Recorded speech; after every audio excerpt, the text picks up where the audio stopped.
है, एक बात बता दूं, अब इस पूरे चैप्टर में एनबीएफसी के टाइप ही पढ़ने वाले हो, ठीक है। चलो, एनबीएफसी का एक टाइप है, क्या नाम है, हाउसिंग फाइनेंस कंपनी। लेकिन जो ये हाउसिंग फाइनेंस कंपनी है, इसका कोर काम क्या होगा, हाउस को फाइनेंस करना, उसको गिरवी रख के आपको लोन प्रोवाइड कर दिया जाएगा। चलो, हाउसिंग फाइनेंस कंपनी एक टाइप ऑफ एनबीएफसी है जो कि प्राइमरी किस में एंगेज होता है बच्चों, होम लोन में, अदर रिलेटेड प्रोडक्ट, घर को फाइनेंस करता है और उससे रिलेटेड जो भी होगी सारी चीजों को। लेकिन एक बात याद रखना, एनबीएफसी को रेगुलेट करने वाला कौन है, जरा बताओ, एनबीएफसी को रेगुलेट करने वाला कौन है, आरबीआई। इन्होंने बोला हाउसिंग फाइनेंस कंपनी एक टाइप ऑफ एनबीएफसी है, लेकिन इसकी अथॉरिटी हमने डिफरेंट बना के रखी है, जो कि आरबीआई नहीं है। ये एक टाइप ऑफ एनबीएफसी जरूर है, लेकिन इसकी अथॉरिटी आरबीआई नहीं है। इसकी अथॉरिटी क्या है, नेशनल हाउसिंग बैंक। क्या ये बात समझ में आ रही है? अब वापस जाओ, जब हमने स्टार्ट किया था ये चैप्टर, उसमें स्टार्टिंग में हमने क्या ये अलग अलग अथॉरिटीज देखा था, एनबीएफसी में साफ लिखा था आरबीआई, ठीक है। यहाँ हाउसिंग फाइनेंस कंपनी में क्या लिखा है, national housing bank. Type of NBFC जरूर है, लेकिन इसकी अथॉरिटी आरबीआई नहीं है, ये बात याद रखना, ठीक है। चलो, अब वापस आएंगे उस टॉपिक में, याद रहेगी बाकी जनरल बातें, नीचे आ जाओ। चलो, अब इनको भी, हाउसिंग फाइनेंस कंपनी को भी क्या करवाना है, रजिस्ट्रेशन करवाना है। एनबीएफसी को रजिस्ट्रेशन करवाना था, लेकिन कहां पर, आरबीआई। इनका रजिस्ट्रेशन कहां पे होगा, नेशनल हाउसिंग फाइनेंस के पास होगा, ठीक है। चलो, no housing finance company start business जब तक वो ये सारी की सारी गाइडलाइन फॉलो ना करे। पहला क्या करेगी, सबसे पहले वो एनबीएफसी बने, एनबीएफसी बनेगी, ठीक है। उसका नेट ओन फंड कितना होना चाहिए, 20 करोड़। नेट ओन फंड मतलब खुद का जो पैसा होना चाहिए वो कम से कम 20 करोड़ का होना चाहिए। मतलब एनबीएफसी कौन सी वाली, हाउसिंग फाइनेंस वाली बनने के लिए 20 करोड़ खुद का पैसा। चलो, कंपनी है तो कंपनीज एक्ट में भी रजिस्टर, और हाउसिंग फाइनेंस एक्टिविटी इनका ऑब्जेक्ट क्लॉज होना चाहिए, मेन क्लॉज, मेन बिजनेस इनका ये होना चाहिए, डन। इसके अलावा कुछ भी नहीं। चलिए, ये तो थी जनरल जनरल बातें। कंपनी बनाना है, एनबीएफसी होनी चाहिए, नेट ओन फंड 20 करोड़ होना चाहिए, और ऑब्जेक्ट क्लॉज में हाउसिंग फाइनेंस का काम, डन। चलो, बाकी सब जनरल बातें हैं। आओ, 2020 22 अक्टूबर आरबीआई इशू करता है रिवाइज रेगुलेटरी फ्रेमवर्क। तो न्यू रूल्स रेगुलेशन जो आपको बोलते हैं हाउसिंग फाइनेंस कंपनी के, आ जाओ, फुलफिल दी कंडीशन। अब यहां पर 60-50 की बात हो रही है। हमने क्या 50-50 टेस्ट पढ़ा था, एनबीएफसी के लिए 50-50 टेस्ट क्या था, जरा मुझे बताओ।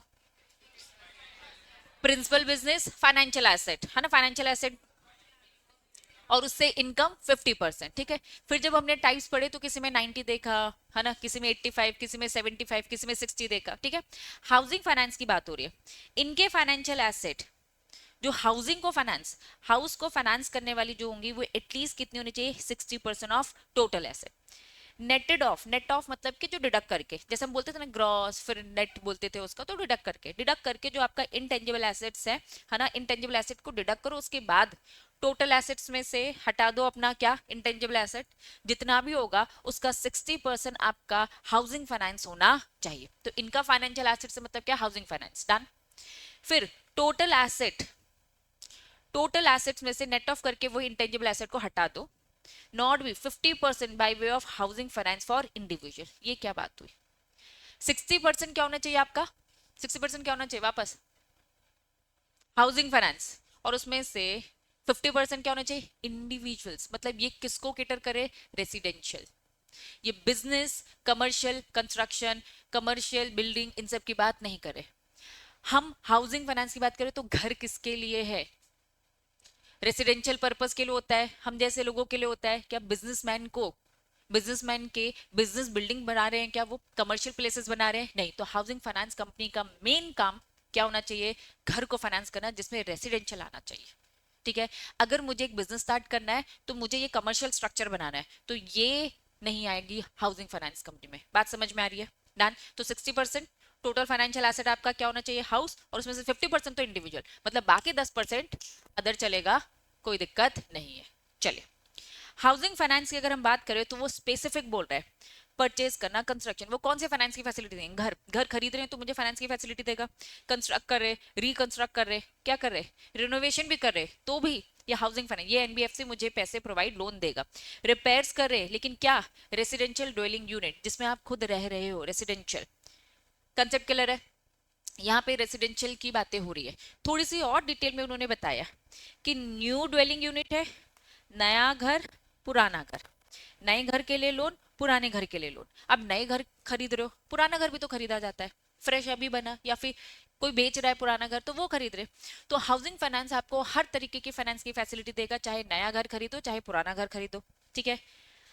लोन परचेजिंग ओल्ड या न्यू ड्वेलिंग यूनिट बाय मॉर्गेजिंग, क्या करोगे, पुराना घर गिरवी रख के नया घर भी रख सकते हो, मॉर्गेज में वो घर ही आ जाता है। चलो, परचेज, या तो आपको किसके लिए प्लॉट खरीदो, प्लॉट सिंगल प्लॉट में नहीं मिलता, प्लॉट में आप क्या करवा रहे हो, घर बनवा रहे हो, कंस्ट्रक्शन करो, plot for construction of residential unit. Loan किसके लिए दे रहा है, रिनोवेशन रिकंस्ट्रक्शन, किसके लिए, एग्जिस्टिंग, जैसे फॉर एग्जांपल ग्राउंड फ्लोर बना है, हमें फर्स्ट फ्लोर बनाना है, सेकंड फ्लोर बनाना है, उसके लिए भी ये हाउसिंग फाइनेंस आपको फाइनेंस की फैसिलिटी देगा।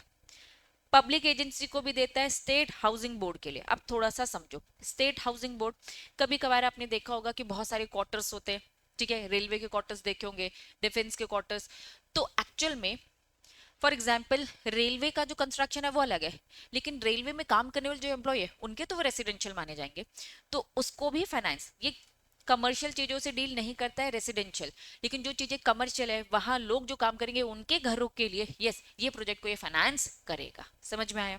आपने देखा होगा बहुत सोसाइटीज बनी होती है ना, टाउनशिप डेवलप हो रही होती है, तो वहां के लिए स्विमिंग पूल बना रहे, तो वो कमर्शियल, वहां के लिए छोटी मोटी दुकानें बना रहे, तो वो मत आप कह सकते कि नहीं ये तो कमर्शियल नेचर है, वो भी रेसिडेंशियल ही है। वो टाउनशिप, वो सोसाइटी बनाने के लिए आपको जिस चीज की जरूरत होगी उन सबको भी ये फाइनेंस करता है। डन? चलो, loan for the government agency, वही एम्प्लॉय हाउसिंग की बात हो रही है, क्वार्टर्स की बात हो रही है, कंसेप्ट क्लियर है? तो हाउसिंग फाइनेंस से मतलब उनका ये है, कुछ भी इसमें कमर्शियल कवर नहीं होगा, ये मॉल बनाने के लिए नहीं हम पैसे ले रहे, घर बनाने के लिए ले रहे, ठीक है। डन? चलो, और क्या बोल दिया, loan for construction, education, health, social, other institution centre which part of housing project, वही टाउनशिप सेटलमेंट की बात हो रही है जो मैंने अभी टाउनशिप बोला, ठीक है। Loan for the construction of the improving condition of the slum area को डेवलप कर रहे हैं, लोन दिया जा रहा है स्लम इंप्रूवमेंट स्कीम के अकॉर्डिंग जो कि गवर्नमेंट प्रोवाइड करती है। लेंडिंग टू बिल्डर्स, बिल्डर्स को दिया जा रहा है, लेकिन क्या बिल्डर कौन सा काम कर रहे हैं, रेसिडेंशियल ड्वेलिंग यूनिट्स जो बना रहे, जैसे राजुल बिल्डर का तुमने यहाँ जबलपुर में नाम सुना होगा, ठीक है, तो वो कमर्शियल रेसिडेंशियल चीजें बना रहा है, तो हाउसिंग फाइनेंस उनको हेल्प करेगा। समझ में आ रही है बातें? तो हाउसिंग फाइनेंस में क्या क्या आएगा, तो ये एक एनबीएफसी का टाइप है जिसका फोकस एरिया हाउसिंग है, और हाउस मतलब रेसिडेंशियल, दैट्स इट। समझ में आया?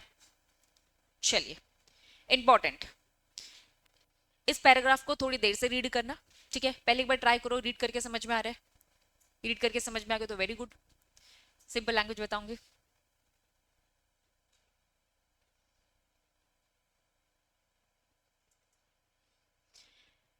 क्या क्या कवर नहीं होगा वो ये बता रहे,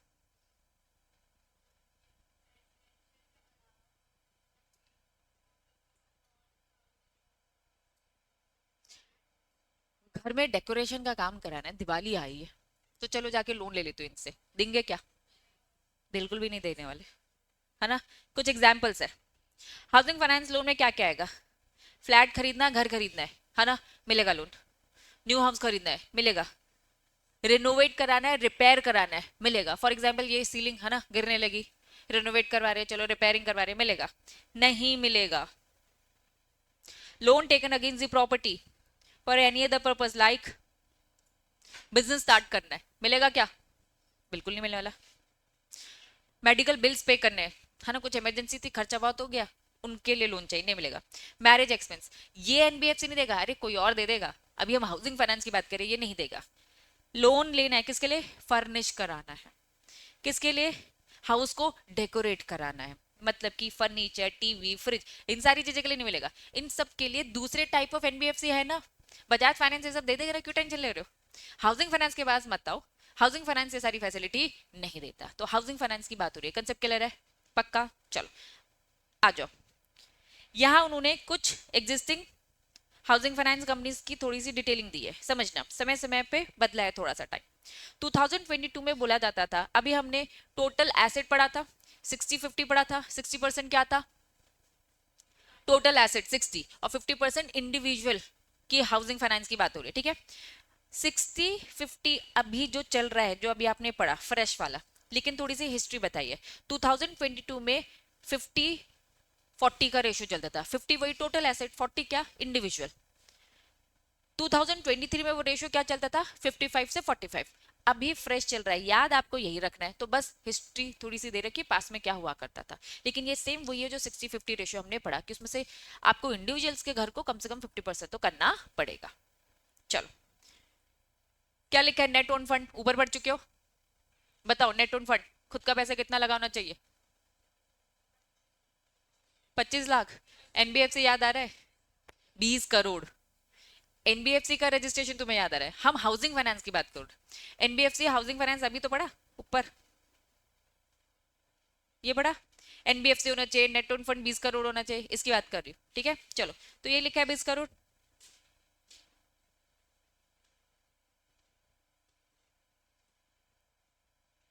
चलो, कुछ नहीं, अच्छा प्रेजेंटेशन, आओ। नेट ओन फंड से मतलब क्या है, समझा रहे हैं आपको। नेट ओन फंड, नाम से थोड़ा सा मतलब निकालो, खुद का पैसा। आरबीआई बेसिकली बस क्या कह रही है, कंपनी एटलीस्ट आपका खुद का ओन पैसा 20 करोड़ होना चाहिए। खुद का पैसा मतलब ओन फंड, जैसे कि कैपिटल रिजर्व, इसमें लॉसेस नहीं आएगा, तो जो आपके पास कैपिटल है, जो आपके पास रिजर्व है, ये 20 करोड़ होना चाहिए। If company has less than 20 crore, अगर कंपनी का 20 करोड़ से कम है, तो इन्होंने कहा कोई बात नहीं, स्टिल कंटिन्यू करो, बट इट हैज रीच, क्योंकि नए डेटा के अकॉर्डिंग उन्होंने 20 करोड़ बोला है।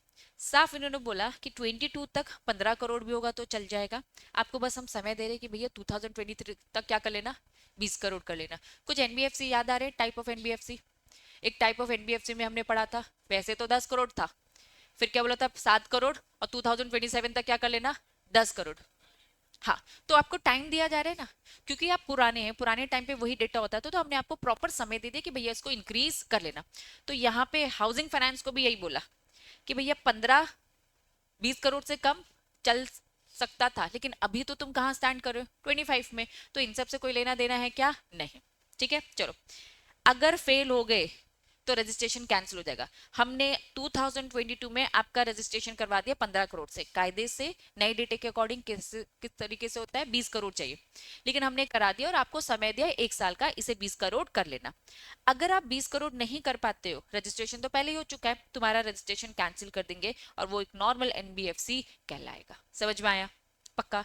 बस अच्छा प्रेजेंटेशन, यही बातें इन्होंने यहाँ पे लिखी है। आपको ये दिख रहा है 20 करोड़ है, वैसे तो स्पेसिफाई, ठीक है, लेकिन 2022 के हिसाब से अगर आपका 20 करोड़ नहीं हो रहा है, लेस देन है 20 करोड़, तो भैया हमने 2023 का समय दिया, डन। चलो, क्या क्या फायदे हाउसिंग फाइनेंस कंपनी के, फायदा नंबर 1, एम्प्लॉयमेंट जनरेट होगा। अभी एकदम जनरल जनरल बातें चल रही है, ठीक है। सीमेंट, हाँ हाँ, इन सब की भी, है ना, मस्त मैन्युफैक्चरिंग बढ़ रही है, डिमांड मार्केट में उसकी हो रही है। हाउसिंग फाइनेंस, है ना, घर घर में जो जो लग रहा है सब बता दो भैया, सब घर में जो लगता है बोलो, सबकी डिमांड बढ़ गई, पॉइंट्स अगर ना मिले तो, ठीक है। और क्या लिखा है, कौन होते हैं माइग्रेशन वाले, कौन होते, घर बना देंगे तो यहाँ आ जाएंगे, है ना।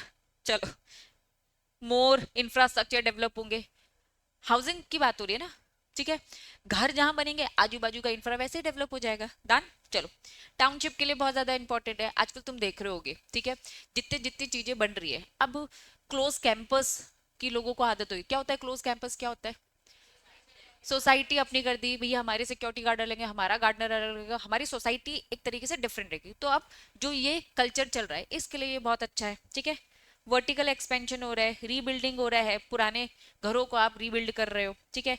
Reflect culture of the countries, ठीक है। यहाँ पे क्या लिखा है, एग्जाम्पल देके बताया है, कौन सी सिटी बता दी, चंडीगढ़ का एग्जाम्पल देके बता रहे कि वहां पे मॉडर्न हाउस बहुत ज्यादा दिख रहे हैं, फ्रेंच आर्किटेक्ट के दिख रहे हैं, जाओ घूमो वहां पर, ऐसा बोल रहे हैं, है ना, एडवर्टीजमेंट चल रहा है यहाँ पर। चलो, कुल मिला के बातें समझ में आ रही है, जनरल स्टेटमेंट। नॉन कन्वेंशनल, जरा मुझे कन्वेंशनल का मतलब पहले बताओ, कन्वेंशनल मतलब ट्रेडिशनल, पुराने तरीके। कन्वेंशनल वर्ड का मतलब, तुम एनर्जी में जा रही हो, आऊंगी मैं वहां पर भी। कन्वेंशनल का मतलब क्या होता है, पुराने। नॉन कन्वेंशनल मतलब क्या, मॉडर्न तरीके। अब मुझे बताओ, मॉडर्न तरीके की एनर्जी, यार साइंस में तो थोड़ा बहुत पढ़ा है 10th क्लास में।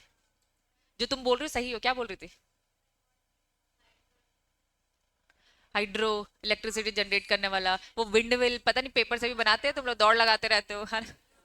हाइड्रो पावर, ये सारे टर्म्स जो तुमने पढ़े हैं तो कुछ नहीं, बस ये आपको बता रहे हैं non conventional energy get popular.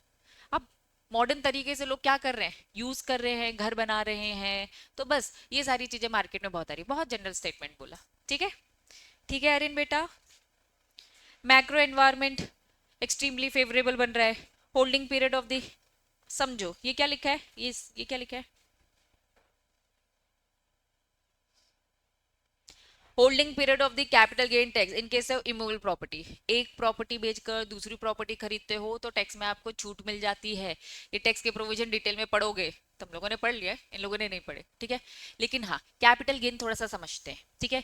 Income आपके पास अलग अलग तरीके से होती है। For example income from salary, income from business, income from house, है ना, property, capital gain, other source, ऐसे टाइप होते, तो तुमको वहां नहीं घुसना है, समझना। अगर मैंने एक घर बेचा, मुझे अच्छा खासा गेन हुआ है, मोटा गेन हुआ है, तो क्या कैपिटल गेन बोल सकती हूँ। 9 लाख की प्रॉपर्टी अगर 9 करोड़ में बिक रही है, ऐसा होता है, चलो 10 लाख की 10 करोड़ में बिक रही है, यस ऐसा होता है, ठीक है, सच है ये, इसलिए प्रॉपर्टी में लोग इन्वेस्ट करना समझते हैं। चलो, तो कैपिटल गेन तो हो रहा है, तो इन्होंने कहा कि भैया कैपिटल गेन आपको जितना आपने होल्ड करा है उसमें टैक्स में छूट मिलती है। अब कैसे क्या कैलकुलेशन होती है भैया, इनमें अभी नहीं घुसना है, इन्होंने भी थोड़ा ना बताया, पढ़ेंगे डिटेल में कैसा होता है। तो फाइनेंस अगर आप करो तो उसमें कुछ आपको, है ना, कंसेशन एंड ऑल मिल रहे हैं, वैसे बोलो सेवरल एसोसिएटेड बेनिफिट भी डिजिटल डॉक्यूमेंट्स में मिल रहे हैं। आज का टाइम तो बिल्कुल ऑनलाइन हो चुका है, आपको बहुत फॉर्मेलिटीज नहीं करनी पड़ती है। तो हाउसिंग, बताओ बेनिफिट किसके, या हाउसिंग फाइनेंस कंपनी है, इन सबसे ऐसा फायदे हो रहे हैं, छूट मिल जाएगी, है ना, डिजिटलाइजेशन हो गया है, पर्सनल इनकम में टैक्स बेनिफिट मिल जाएगा अगर आप फाइनेंस करवाते हो। डन, पक्का। क्या लिखा है, पढ़ाऊं कि नहीं पढ़ाऊं, नहीं पढ़ाऊं, क्या है ये, प्रोसेस है, लो खींचो फोटो, जनरल प्रोसेस वही, एप्लीकेशन इनकी वेबसाइट में जाकर देने का, सपोर्टिंग डॉक्यूमेंट के पास fees, common common common common common. Book तक नहीं खुली है यश बेटे, ऐसे ढोर बच्चे हो चुके हो ना तुम लोग। चलो, तो क्या लिखा है, एप्लीकेशन दोगे, वेबसाइट में दे दो भाई, वेरिफिकेशन करेंगे एक बार, कंडीशन देखेंगे सब कुछ सही है, उसके बाद आपको मिल जाएगा, और वो इंस्पेक्ट करते रहेंगे। कैंसिल भी हो सकता है। अच्छा, एनबीएफसी का रजिस्ट्रेशन कैंसिल हो सकता था, हमने इससे पहले वाली जो क्लास में पढ़ा था, हो सकता था, कब कब होता था, खुद बंद कर दिया, कंडीशन फुलफिल नहीं की, ये सारी चीजें थी। क्या इनके साथ भी ऐसे ही होगा, पढ़ लोगे ना ये प्रोसेस, शॉर्ट में जो बताया। नेट ओन फंड मतलब खुद का पैसा, खुद का पैसा में क्या क्या आएगा, क्या क्या आएगा, paid up equity plus reserve, minus करेंगे अब, क्या माइनस करेंगे, accumulated balance loss, deferred revenue expenditure, other intangible asset. ये नेट ओन फंड की कैलकुलेशन बता रहे कि paid up, free reserve add करना और ये सब माइनस करना, ठीक है। फर्दर और क्या रिड्यूस करना, अगर आपने इन्वेस्टमेंट कर रखा है सब्सिडी में, कंपनी सेम ग्रुप की, अदर हाउसिंग फाइनेंस, ये सब हटाकर हम आपका नेट ओन फंड देखेंगे। क्योंकि आपका नेट ओन फंड 20 करोड़ होना चाहिए, तो 20 करोड़ की कैलकुलेशन कैसे की जाएगी आपको बता रहे, ये सब माइनस करेंगे तब आपका 20 करोड़ होगा, तो आप एक हाउसिंग फाइनेंस कंपनी, अदरवाइज नहीं। बुक वैल्यू जो डिबेंचर बॉन्ड्स, ये सब लेस करेंगे, सब्सिडी और कंपनी जो सेम ग्रुप। देखो ये भी डिडक्ट करना है और फर्दर डिडक्ट ये भी करना है। अगर आपने सब्सिडी या सेम ग्रुप ऑफ कंपनी में पैसा लगाया, उनको हटाकर आपका नेट ओन फंड देखा जाएगा, क्योंकि खुद का पैसा कह रहे, आप कहीं और इन्वेस्ट कर रहे हो वो नहीं। समझ में आ रही है बातें, पक्का। वैसे तो कोई प्रैक्टिकल नहीं आने वाला यहाँ, लेकिन आ जाएगा तो बनना चाहिए। कब कब कैंसिल होगा, छोड़ दिया बिजनेस भाई, नहीं कर रहे हाउसिंग फाइनेंस, चलो कंप्लाई नहीं करेंगे टर्म्स एंड कंडीशन, जो भी इनकी अथॉरिटी बोलती है। इनकी अथॉरिटी कौन है, नेशनल हाउसिंग फाइनेंस, है ना, बैंक, नेशनल हाउसिंग फाइनेंशियल नहीं, बैंक है ना, नेशनल हाउसिंग बैंक। चलो, डायरेक्शन दिए थे, नहीं माने, याद करो ऊपर भी तो हमने यही पढ़ा था, आरबीआई ने डायरेक्शन दिया, नहीं मान रहे। अकाउंट्स मेंटेन करने को बोला था, नहीं माने। मैंडेटरी बुक सबमिट करने को कहा था, नहीं किया। इंस्पेक्शन करने के लिए बोला था, कुछ डॉक्यूमेंट मांगे थे, हमने वो डॉक्यूमेंट नहीं दिए। डिपॉजिट, ऐसा एक ऑर्डर पास किया था, याद आ रही है सारे पॉइंट्स। एनबीएफसी का रजिस्ट्रेशन कैंसिल होना, हाउसिंग फाइनेंस का कैंसिल होना सेम है एकदम। ऑर्डर पास किया, प्रोहिबिटेड है, तब भी आप वो काम कर रहे हो, ठीक है। आपको कुछ इंस्ट्रक्शन दिए गए, आपने नहीं माना, आपसे कुछ एक्स्ट्रा डॉक्यूमेंट बुक्स मांगे गए, आपने नहीं दिया, तो यस ये सारी चीजें रीजन है कि कब कब कैंसिल हो जाएगा। खत्म हाउसिंग फाइनेंस। पहला एनबीएफसी ब्रॉडर पढ़ लिया, हाउसिंग फाइनेंस एनबीएफसी का टाइप लेकिन अथॉरिटी अलग। नाम पढ़ो क्या है अब, जरा मुझे बताओ। एक एनबीएफसी फैक्टर पढ़ा था, क्या था? वसूली भाई बताया था मैंने, ठीक है। क्या मैंने कुछ एक्ट बताए थे, सरफाइसी एक्ट, डीआरटी लॉज, है ना? अब समझना, ये जो एक्ट है ये डिटेल में आप फाइनल में पढ़ोगे, प्रोफेशनल में आप पढ़ते हो, लेकिन होता है क्या है थोड़ा सा समझो। बैंक अपने आप को अपने नॉन परफॉर्मिंग एसेट बोल सकती हूँ, फुल फॉर्म बताओ। मतलब सॉरी गलत बोला, मतलब बताओ। डिफॉल्टर्स बोल सकती हूँ, पल्लू जी समझ गए होंगे, है ना? कौन है ये एनपीए बताओ पल्लू, पल्लू बता ना लायक जल्दी। कौन होते हैं ये एनपीए? भाभी कहती हो ना। हाँ सर जी क्या होते हैं एनपीए? वो लोग जो लोन नहीं रिपे कर रहे। देखो बैंक की बात हो रही है, बैंक में जो एसेट है, ठीक है। अब बेड डेट्स हो सकते हैं, ये तो समझते हो बेड डेट्स हो सकते हैं, तो इनसे पैसे निकलवाने हैं, तो हमने फैक्टर को बेच दिया। ये एनपीए किसको बेच दिए? एनबीएफसी फैक्टर को बेच दिया टाइप, जिसको हम क्या बोलते हैं, सरफाइसी एक्ट के अकॉर्डिंग इन्हें हम बोलते हैं एसेट रिकंस्ट्रक्शन कंपनी। नाम से काम समझो, ये क्या कर रहे हैं, एसेट को रिकंस्ट्रक्ट कर रहे हैं, मतलब वसूल कर रहे हैं। बैंक की नजरों में बैंक वाले थक गए इनसे पैसे मांग मांग के, अब पैसे इनसे नहीं निकल पा रहे, तो भाई हमने क्या किया, बैंक ने क्या किया, अपनी बैलेंस शीट को एकदम क्लीन करना चाहते, बैड डेट्स नहीं दिखाना चाहते, तो एनबीएफसी को बोला कि भैया इनसे हमें कितने लेने थे, 10 लाख, ठीक है, एक काम करो तुरंत हमें पैसे दे दो, 9.5 लाख, 10 लाख आप इनसे वसूल लेना। एनबीएफसी फैक्टर वाला, जिसे एक और नाम से बोला जाता है एसेट रिकंस्ट्रक्शन कंपनी, वो बोलता है ठीक है भाई मुझे तो 50,000 का फायदा है। क्या ये बात समझ में आ रही है? तो ये asset reconstruction company SARFAESI act के अकॉर्डिंग बोला जाता है। कैसे प्रॉपर वसूली की जाती है तो डिटेल में हम पढ़ेंगे, मतलब प्रोफेशनल में तो प्रॉपर होता है कि पंचनामा होता है, व्हाट डू मीन बाय पंचनामा, 5 लोग लेकर जाते हैं, इसलिए वो टर्म पंचनामा है, ठीक है। आपके जो भी सारी चीजें सब उठा उठा के लेकर जाएंगे, सारी चीजें हम डिटेल में वहां पढ़ते हैं। पेपर में आपके घर पे क्या क्या सामान है जो जो लेकर जा रहे हैं, ये ऐसे लिस्ट तुम्हें पकड़ा देंगे क्या क्या लेके गए हैं और लेके चलेंगे, पूरी कंप्लीट प्रोसेस पढ़ते हो, लेकिन कहाँ, प्रोफेशनल में। यहाँ इतनी डिटेल नहीं है, लेकिन वसूली ऐसे ही होती है, मालूम तो है, मूवीज तो इतनी देखते ही हैं, ठीक है। चलो आ जाओ। Banks take all the precautions, जब वो पैसे देता है ना तो बहुत सोच समझ के देता है, किसको देना है किसको नहीं, लेकिन स्टिल डिफॉल्ट तो करते हैं लोग, ठीक है। Only those customer who can repay them, bank हमेशा उन्हीं को देता है जो वापस रिटर्न कर देगा, लेकिन customer default on their payment, bank को अच्छा खासा लॉस होता है, तो बैंक अगर इससे परेशान हो गया है, अपने लॉस को मिनिमाइज करना चाहता है, तो वो जाए वसूली भाई के पास, that was asset reconstruction company come into the picture. It help cleaning the balance sheet of the bank financial institution first asset reconstruction company name। India में जो पहली एसेट रिकंस्ट्रक्शन कंपनी आई था उसका डेटा दे दिया इन्होंने, ARCIL, ठीक है। ये सब अभी इंपॉर्टेंट आपके लिए नहीं है, क्योंकि इसकी डिटेल एक्चुअल में आप प्रोफेशन में पढ़ते हो, लेकिन क्योंकि ये टाइप ऑफ एनबीएफसी है उसकी थोड़ी सी ब्रीफिंग दी है। कंसेप्ट क्लियर है यहाँ तक? चलो, वो जो डिफॉल्टर्स है उन्हें टेक्निकली क्या बोला जाता है, नॉन परफॉर्मिंग एसेट, बैंक के पॉइंट ऑफ व्यू से वो एनपीए है, ठीक है।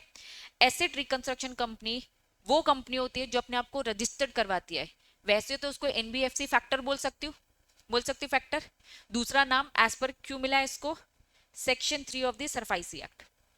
सरफाइसी एक्ट के सेक्शन 3 में बोल रखा है कि एसेट रिकंस्ट्रक्शन कंपनी आओ पहले अपना रजिस्ट्रेशन सरफाइसी एक्ट में कराओ, तब तुम बैंक के लिए ये सर्विस दे पाओगे। मतलब बैंक को अगर आपको ये सर्विस देनी है वसूल करने की, तो आप नहीं दे पाओगे जब तक सरफाइसी एक्ट में रजिस्ट्रेशन ना हो। समझ में आया?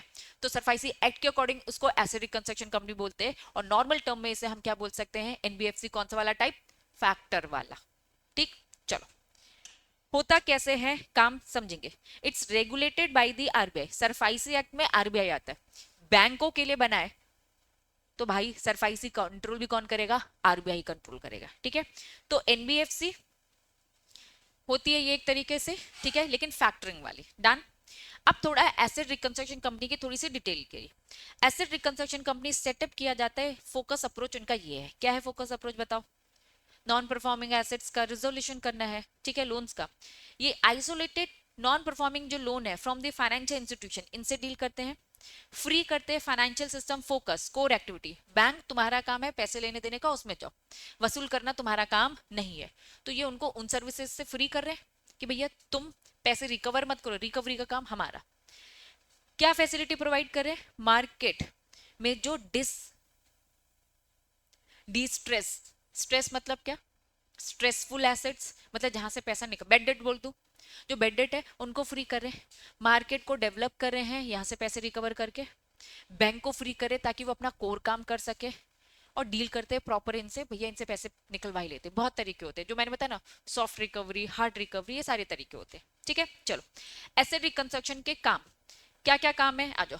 एक्विजिशन ऑफ, पैसे रिकवर कैसे करेंगे समझना, इनके काम चालू हो गए।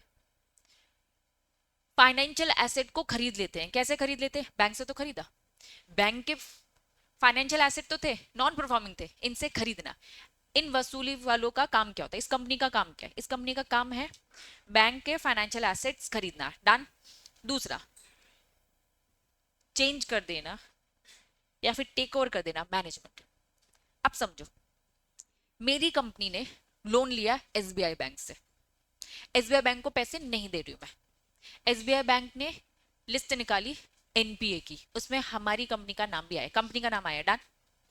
अब वो हमसे पैसे नहीं निकलवा पा रही है, आकर परेशान, सॉफ्ट तरीके से निकलवा रहे थे, नहीं निकलवा पाए।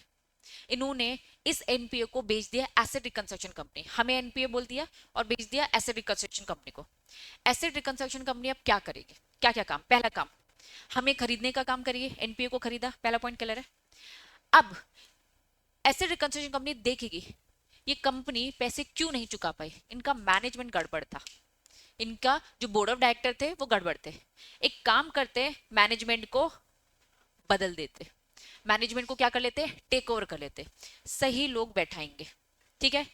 अगर हमें लगता है मैनेजमेंट ठीक करने से कंपनी वापस से अपनी वर्किंग में आ गई है और पैसा कमाने लगी तो पैसा मिल जाएगा।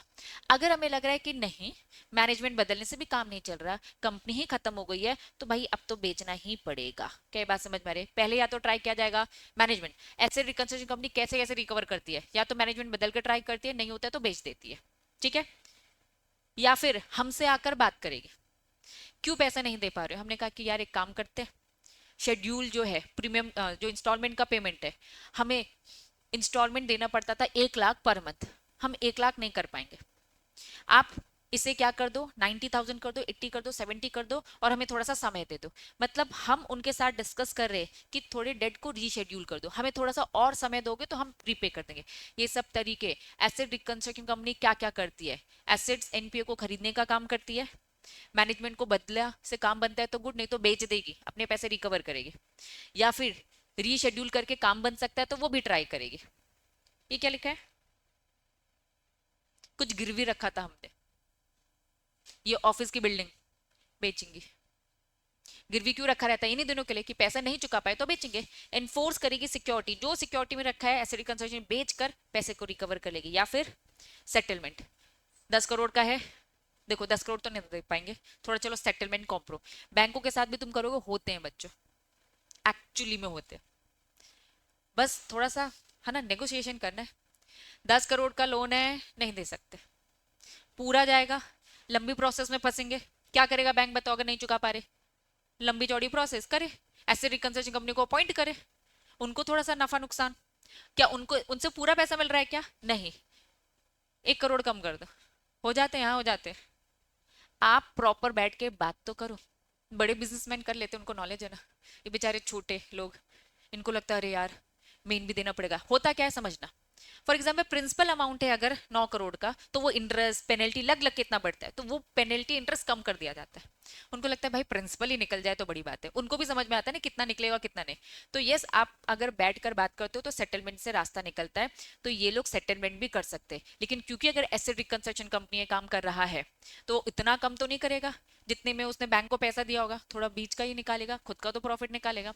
तो यस, प्रैक्टिकली ऐसी चीजें होती हैं, डिटेल में पढ़ोगे फाइनल में। अभी यहां तक कंसेप्ट क्लियर है? फर्स्ट पॉइंट, फाइनेंशियल एसेट को खरीदने का काम। मैं तो फाइनेंशियल एसेट हूं ना, मैं जो कंपनी हूं बैंक के लिए क्या हूं? एसेट हूं। मैं डेटर हूं ना, डेटर तो एसेट होता है, उनके लिए मैं एसेट हूं। ठीक है, तो ये फाइनेंशियल एसेट को खरीदता है। क्यों खरीदता है? जब ये डिफॉल्ट हो जाता है तो। समझ में आया? चलो, एसेट रिकंस्ट्रक्शन कंपनी प्रॉपर तरीके से समझ में आ गया है। ये जो कंपनी है इसका मीनिंग बता रहे, व्हेन बैंक लोन और एडवांस दे देता है किसी को, तो एक बात समझना, बैंक ने जो भी, मैं बैंक के लिए क्या था? एसेट था। ठीक है, प्रॉपर्टी जो कुछ भी गिरवी थी, अब बैंक ने अगर मुझे बेच दिया तो प्रॉपर्टी भी दे देगा सबको।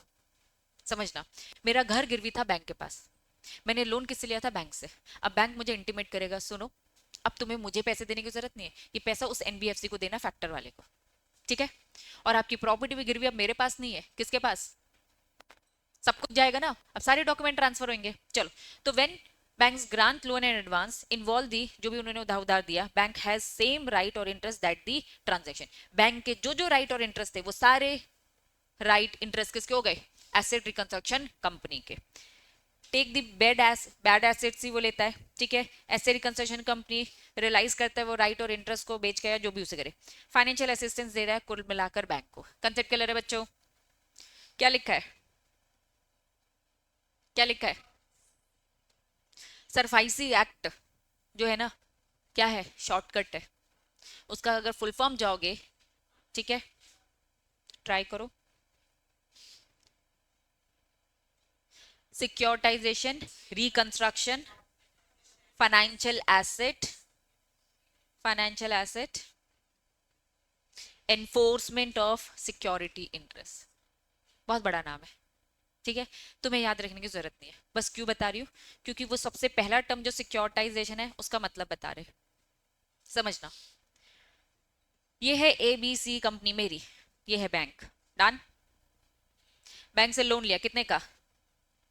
10 करोड़ का। नहीं चुका पा रही, बैंक ने बोला आज से तुम एनपीए, पल्लू बेटा फोन छोड़ दे। ठीक है, डन। अब बैंक ने बोला तुम्हें बेच दिया, किसको बेच दिया? एसेट रिकंस्ट्रक्शन कंपनी को। क्लियर है? अब इन्होंने इनसे डील कर ली, हमें 9 करोड़ दे दो। ठीक है, उन्होंने कहा ठीक है, 9 करोड़ दे दिया। इनका फायदा कितने को होने वाला है बताओ जरा?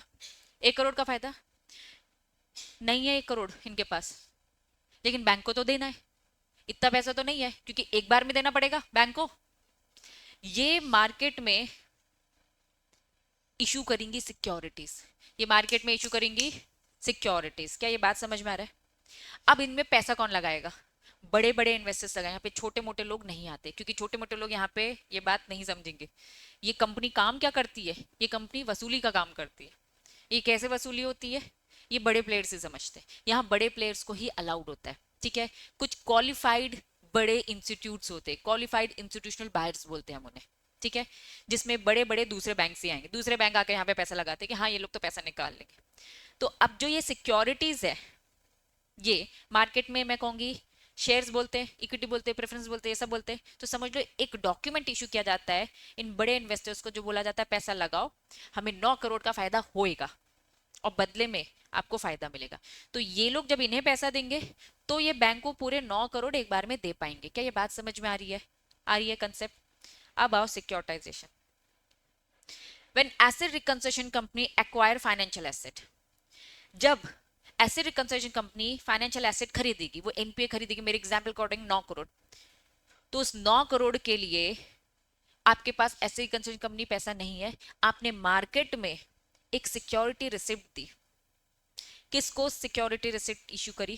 क्वालिफाइड बायर, जिन्होंने ये शेयर्स खरीदे, उन्हें हम बोलते हैं सिक्योरिटाइजेशन, सिक्योरिटी बोलते हैं उस डॉक्यूमेंट को। क्या ये बात, इस होल प्रोसेस को सिक्योरिटाइजेशन बोलते हैं।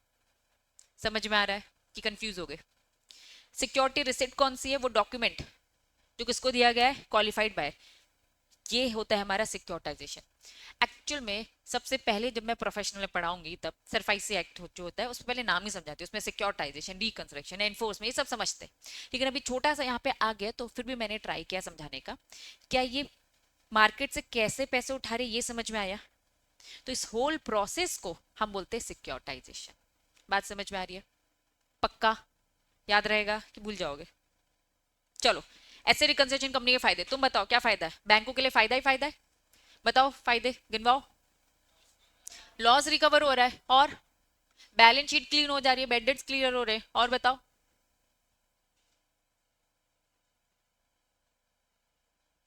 सारे पॉइंट्स वही है ना, इनका टैलेंट देखना, एक ही चीज को अलग अलग तरीके। क्या हो रहा है? कैश रिलीज, इन्वेस्टर का कॉन्फिडेंस बढ़ रहा है। बैंक में तुम सोचो थोड़ा सा, बैंक में जिसने पैसा लगाया है उनका कॉन्फिडेंस बढ़ेगा। क्यों बढ़ेगा? क्योंकि बैलेंस शीट उनकी क्लीन हो गई, लॉस उनका निकल आया। ठीक है, एसेट रिकंस्ट्रक्शन कंपनी हेल्प करता है building industrial expertise loan resolution. जब से ये एसेट रिकंस्ट्रक्शन सरफाई से एक्ट इसीलिए आया, बैंकों को बचाने के लिए आया, बोल सकती हूँ, बोल सकती हूँ कि भैया बैंकों को इतना लॉस हो रहा था। देखो, बड़े लोगों को मालूम है पैसा बस लेना है, चुकाना थोड़ा ना, फिर तो भागना है हमें। भाग गए हम। कौन भाग गया इंडिया से? माल्या जी भाग गए, और नीरव मोदी भाग गए। ऐसे बहुत सारे लोग हैं फंस, ये गवर्नमेंट से इनकी पटी नहीं, इस कारण से। अदरवाइज जानते ही हो, है ना, गवर्नमेंट से अगर पट जाए तुम्हारी तो फिर नाम भी नहीं आने वाले। ठीक है, चलो, तो कुल मिलाकर सीन बस ऐसा ही है। इन्वेस्टर का कॉन्फिडेंस बढ़ रहा है, लोन रिजॉल्व हो रहा है, बोल सकती हूँ, एक ही तो बात है। ठीक है, asset reconstruction company important role क्या? कैपिटल मार्केट डेवलप हो रहा है। डन। क्या ये फायदे समझ में आ रहे हैं? क्या आ गया? जनरल बात है, कंपनीज एक्ट में रजिस्टर कर लो, आरबीआई देखेगा आपको, है ना। प्लीज, 3 फाइनेंशियल ईयर में अगर आपको लॉस है तो आपका रजिस्ट्रेशन हम करने नहीं देंगे। भाई दूसरों की डिफॉल्ट चीजों को खरीद रहे हो और खुद डिफॉल्ट बने हो, भैया लॉस क्यों? अब पिछले 3 साल से तुमने काम कर सकते ये। ठीक है, नेक्स्ट, प्रॉपर प्रोसेस होनी चाहिए एसेट को रिलाइज, वसूली हो तो वसूली वाले काम भी आने चाहिए आपको, है ना। लोग ही नहीं है आपके पास, अकेले जाके क्या ही कर लोगे, टीम होनी चाहिए आपके पास प्रॉपर, सफिशिएंट अरेंजमेंट होने चाहिए। Asset reconstruction company able to pay all the, जितने भी पीरियोडिकल रिटर्न्स होते हैं वो दो, बैंक को भी तो पैसे देने होते हैं आपको। रिडीम करना amount of investment, qualified buyers, ये क्वालिफाइड बायर्स कहाँ से आ गए? याद करो, मार्केट से जो पैसा उठाया उनको भी तो देना है। ठीक है, तो प्लीज उनका पैसा भी उनको दो, रिटर्न दो। डायरेक्टर सफिशिएंट एक्सपीरियंस एक्सपोजर होना चाहिए इस टाइप के काम के लिए, पैसे निकलवाने के लिए। ठीक है, नो क्रिमिनल एक्सपर्टाइज होनी चाहिए, लेकिन ये सब हरकत थोड़ी ना है ना, जान वान लेकर पैसे रिकवर कर रहे हैं, कोई क्रिमिनल एक्टिविटी में इन्वॉल्व नहीं होना चाहिए भैया डायरेक्टर। की management executive individual fit and proper person होने चाहिए, मतलब ये अलग टाइप की स्किल्स है, तो ये वाला नॉलेज आपको होना चाहिए, तभी ये काम कर पाओगे। कंप्लाई करो, आरबीआई जो बोलेगा गाइडलाइन फॉलो करो, ये सब करोगे तो रजिस्ट्रेशन हो जाएगा, अदरवाइज नहीं। कंसेप्ट क्लियर है कि नहीं? अब ये डॉक्यूमेंट्स आप रीड करोगे, जरा बताओ आरबीएस का फुल फॉर्म बताओ। रीड बाय स्टूडेंट कर लोगे, डॉक्यूमेंट्स की लिस्ट है, कुछ नहीं, कंपनी है ना, मेमोरेंडम आर्टिकल आ जाता है। चलो, ये क्या लिखा है? बस रीड करो क्या बोल रहा है।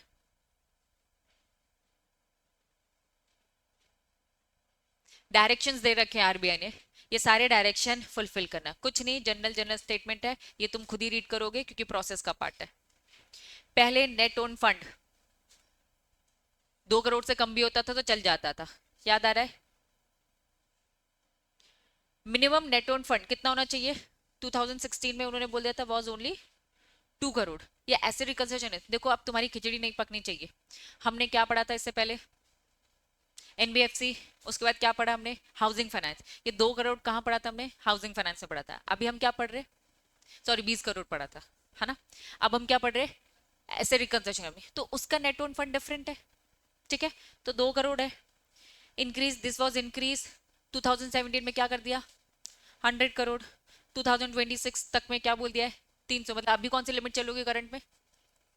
2026 बोला ना, तक 300। ठीक है, 17 तक उन्होंने बोला 100, उसके बाद उन्होंने बढ़ा दिया 300। कब तक 300 चलेगा? 26 तक, उसके बाद जो उनकी इच्छा। नेट ओन फंड समझ में आ रही है बच्चों? बोलो, अब क्या लिखा है? मुझे तो सुना सुना सा लग रहा है। माइक्रो फाइनेंस इंस्टीट्यूशन क्या था? माइक्रो फाइनेंस मतलब छोटा छोटा फाइनेंस प्रोवाइड करना, रूरल एरिया अर्बन एरिया, बताओ। रूरल एरिया में कितना? 1,25,000।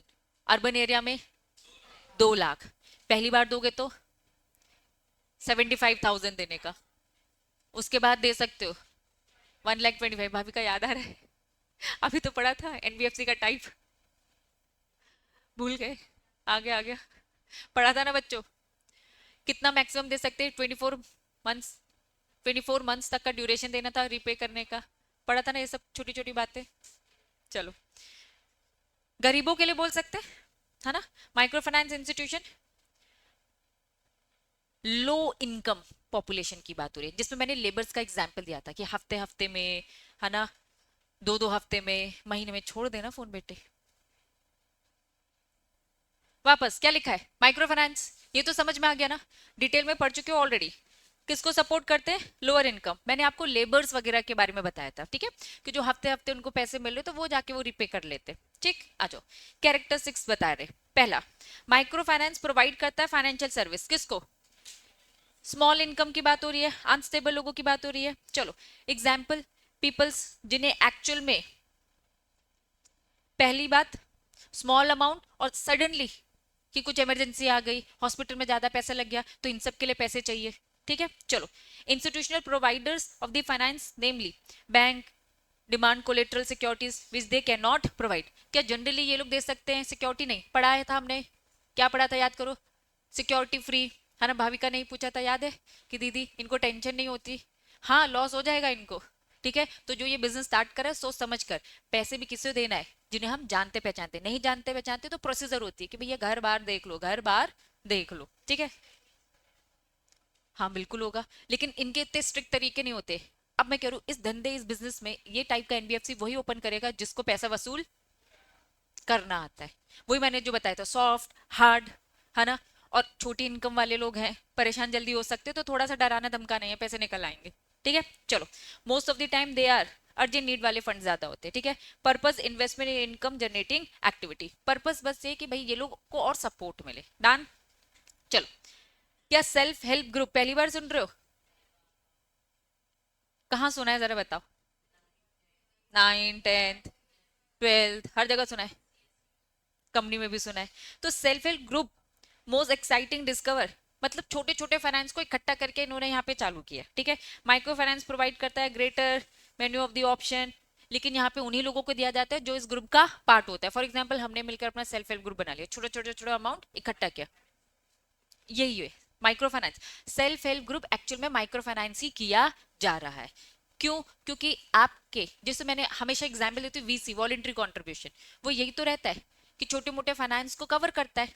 ठीक, चलो, बिगेस्ट फ्लेक्सिबिलिटी होती है माइक्रो फाइनेंस में, lack of any physical collateral, कुछ गिरवी विरवी नहीं रखा जाता, लेकिन जो मेंबर्स होते हैं उन्हीं को दिया जाता है। बात समझ में आ गई? पक्का? हाँ, बोल सकते हैं, ये भी एक फॉर्म होता है। देखो, सिस्टमैटिक फॉर्म बनाना, थोड़ा सा इनफॉर्मल तरीके से बनाना, बस वो फॉर्म्स होते हैं। ठीक है, चलो, फटाफट कैरेक्टरिस्टिक्स सब पढ़ो, ये सारे पॉइंट्स पढ़ो। कौन सा जो नहीं समझ में आ रहा है बताओ?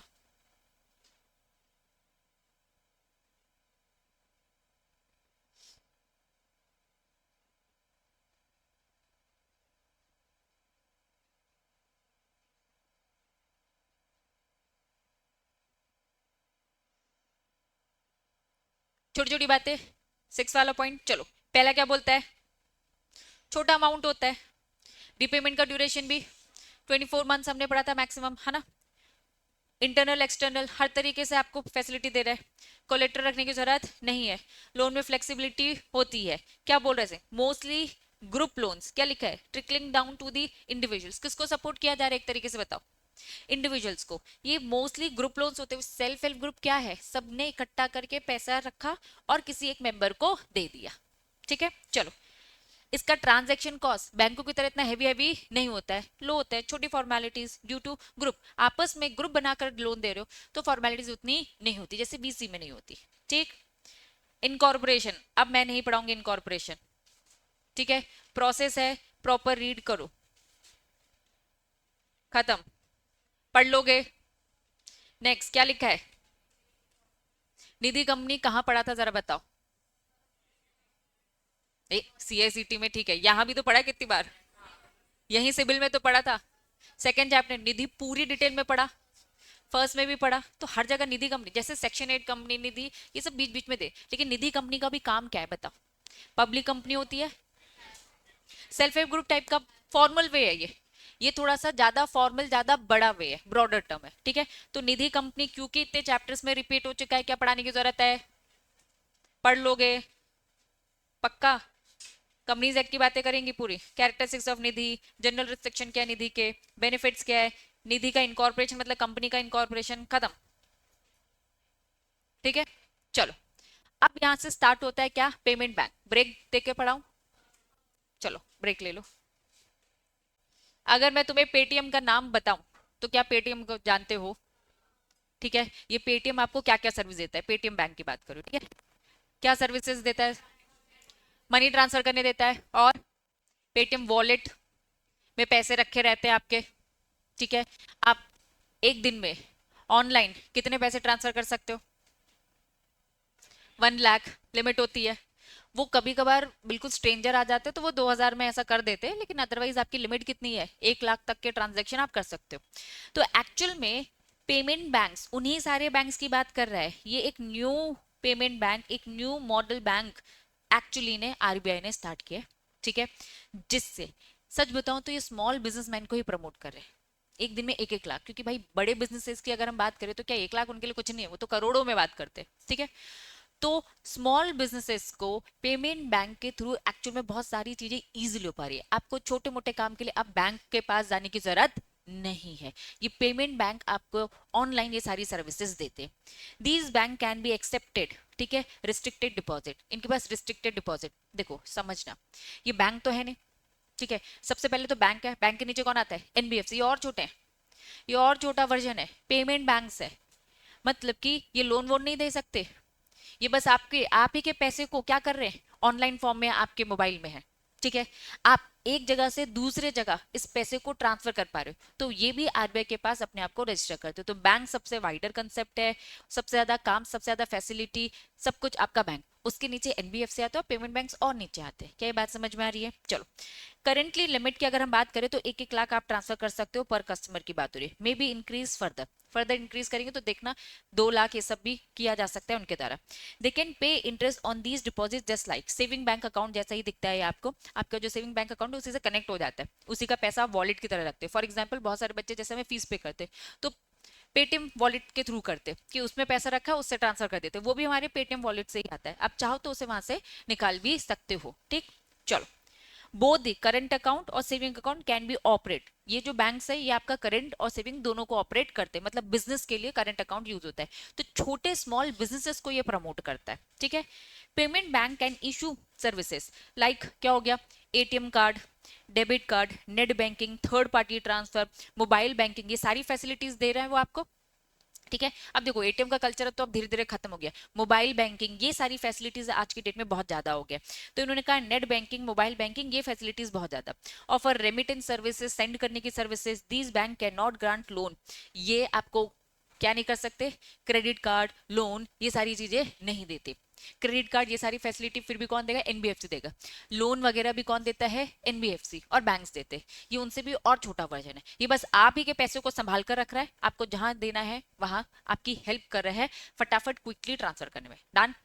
चलो, 7 अप्रैल 2021 expand the ability of the payment bank, payment bank को बोला भैया 1 लाख से हम लिमिट कितना कर रहे हैं, 2 लाख तक का किया जा सकता है, ठीक है। चलो, एक कमिटी है जिसने ये रिकमेंड किया था, वो कमिटी के चेयरपर्सन हेड कौन थे, डॉक्टर नचिकेत मौर्य, ठीक है।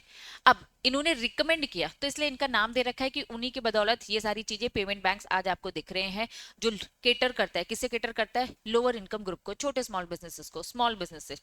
To kind of banking licence that are granted by the Reserve Bank, bank इन्हें 2 टाइप का लाइसेंस देता है, एक लाइसेंस का नाम क्या होता है, यूनिवर्सल बैंक लाइसेंस, एक होता है डिफरेंशिएट बैंक लाइसेंस, तो 2 टाइप के लाइसेंस मिलते हैं। अभी हम इनकी प्रोसेस पढ़ेंगे, तो लाइसेंस मतलब बैंकिंग वाला लाइसेंस नहीं, पेटीएम, पेटीएम बोल रही हूँ, पेमेंट बैंक वाले लाइसेंस की बात हो रही है, जो बस पेमेंट, देखो नाम ही लिखा है पेमेंट, हम आपको बस क्या ईज करें, आपका पेमेंट इजी करवा रहे, दैट्स इट, ठीक है। तो टेम्परेरी लेवल में स्टार्टिंग में किया जाता है, आपको कुछ समय दिया जाएगा, उस समय में आपने अगर वो कंडीशन फुलफिल करी तो आपको फाइनल मिल जाता है, ठीक है। तो एक यूनिवर्सल बैंक लाइसेंस होता है, एक डिफरेंशिएट बैंक लाइसेंस होता है। Payment banks come under, payment bank किस में आता है, डिफरेंशिएट बैंक लाइसेंस में, since it can not be offer all the services that the commercial bank, bank जैसे सर्विसेज नहीं देता है, पेमेंट बैंक उधार उधार बैंक जैसे नहीं देता है, इसलिए ये डिफरेंशिएट बैंक लाइसेंस में आता है। ये डिफरेंशिएट मतलब क्या, बैंक से डिफरेंट है वो वाला लाइसेंस दे रहे जिसका काम ओनली पेमेंट है, दैट्स इट। एनबीएफसी के काम बहुत सारे फाइनेंस की फैसिलिटी देना था, पेमेंट बैंक का काम क्या है, ओनली पेमेंट, बैंक का काम क्या है, वर्सेटाइल, सब करता है भाई वो तो, ठीक है।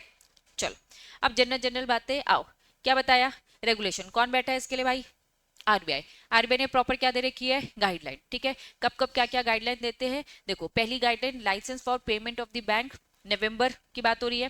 फिर ऑपरेटिंग गाइडलाइंस अलग है, तो समय समय पे इनको गाइडलाइंस दी जाती है बाय दी आरबीआई, आपको किस तरीके से चलाना है।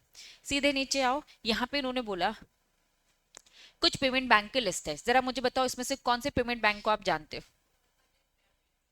आदित्य बिरला, किसको, इंडियन पोस्ट लिमिटेड को भी जानते हो, वोडाफोन, एम पैसा भी सुना होगा, बीच बीच में ऐसे ऐड आते रहते, रिलायंस इंडस्ट्री लिमिटेड का भी, ठीक है, पेटीएम भी,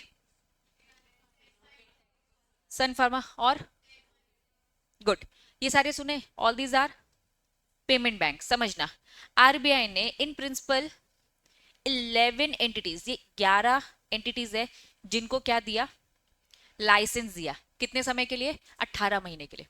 ये लाइसेंस टेम्परेरी लेवल में दिया और क्या बोला, अभी 18 महीने है, बाकी की कंडीशन फुलफिल करो।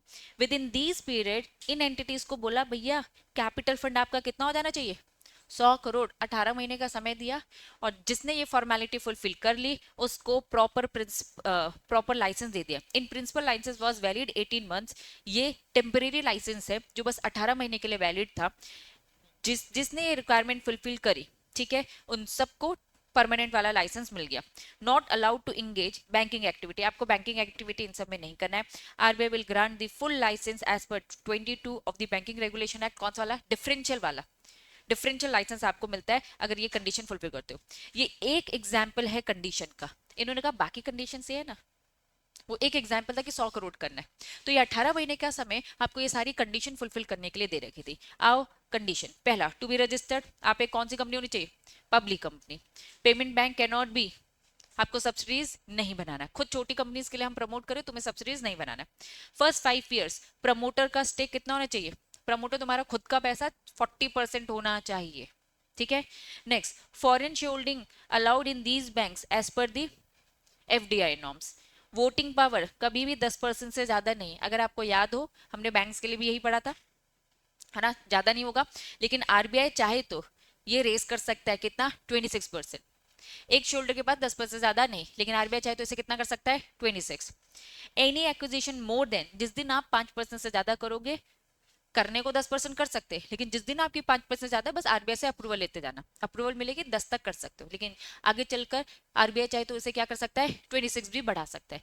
ये कुछ कंडीशंस है, ये कंडीशन फुलफिल करोगे तब जाके लाइसेंस मिलेगा, लेकिन एकदम स्टार्टिंग से तो ये कंडीशन फुलफिल नहीं कर सकते, ये तो आफ्टर कंपनी जब बन जाएगी उसके बाद ही होगा।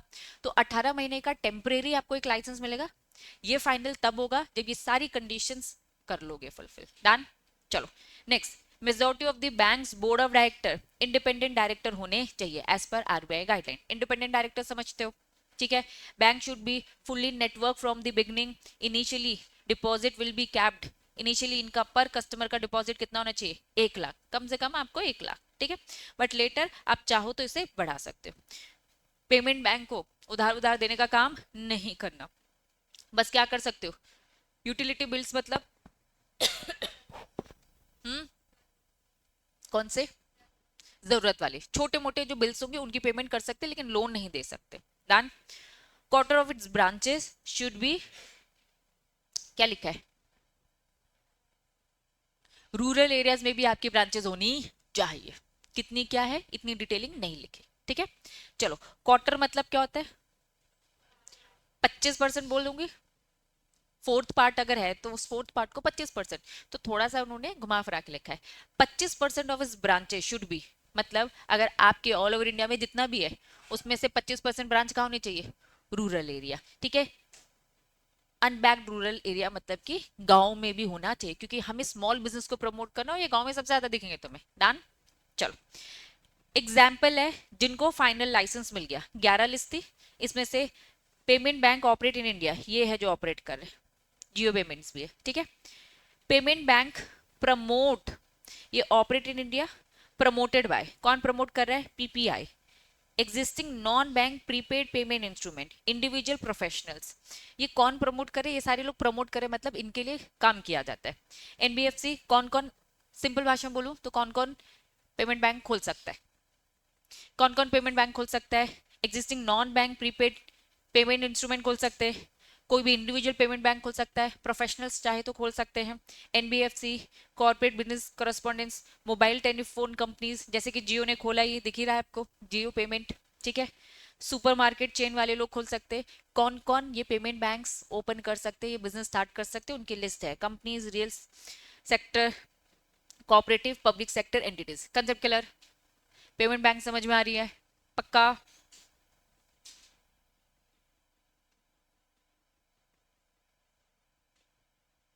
ये सब तो अभी पढ़ा था हमने, setup payment banks and all, ठीक है। तो ये एक बार थोड़ा सा वन रीड, इधर आओ सीधा, ये पूरा रिपीट जो भी तुमने पढ़ा। पेमेंट बैंक होने के लिए कम से कम 100 करोड़ होना चाहिए, वो हमने पहले बता दिया था, बाकी अदर कंडीशंस भी, ठीक है। तो वही 100 करोड़, 40% प्रमोटर का शेयर, याद आ रहा है। फॉरेन एफडीआई पॉलिसी के अकॉर्डिंग 10, 26, 5% समझ में आ रहा है बच्चों। कैप कम से कम आपका 1,25,000 पेमेंट, लाइसेंस आपको मिल जाएगा, कंपनी होना चाहिए, बोर्ड ऑफ डायरेक्टर में इंडिपेंडेंट होना चाहिए, सब तो रिपीट है। ये आपको जो कुछ भी उन्होंने बताया खुद ही बोल दिया, हम किस फॉर्म में बता रहे, एक साथ इकट्ठा करके समराइज फॉर्म में बता रहे, ठीक है। तो पेमेंट बैंक्स के लिए क्या क्या जरूरी बता दिया, तो पेमेंट बैंक यहाँ पे खत्म। दूसरा टॉपिक बताओ क्या लिखा है, मुद्रा मतलब क्या होता है, पैसा, ये मुद्रा शॉर्टकट है।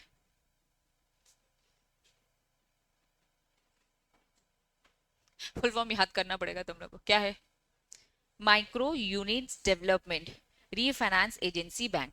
छोटे बिजनेसेस को ही प्रमोट करने के लिए ये सब बन रहे हैं। तुम नोटिस करो, इस चैप्टर का नाम मुझे जरा बताओगे क्या है। तो फाइनेंशियल सर्विसेज ही प्रोवाइड की जा रही है, ठीक है। बड़ों के लिए तो बैंक बैठा ही है, उसके अलावा भी इंडिया में क्या क्या है जो प्रमोट किया जाता है, ठीक है। तो ये वो सारे बैंक्स हैं जो लो इनकम ग्रुप को सपोर्ट करते हैं, छोटे बिजनेसेस को प्रमोट करते हैं ताकि वो बड़े हो जाए। अब बड़े हो जाएंगे तो बैंक तो वैसे ही उन्हें दे देगा, छोटे बिजनेसेस को बैंक उतना सपोर्ट कर नहीं पाता है क्योंकि कंप्लाइंसेस होती है, उनकी फॉर्मेलिटीज होती है, बहुत सारी रिस्पॉन्सिबिलिटीज होती है। तो छोटे बिजनेस को ये लोग प्रमोट करते हैं।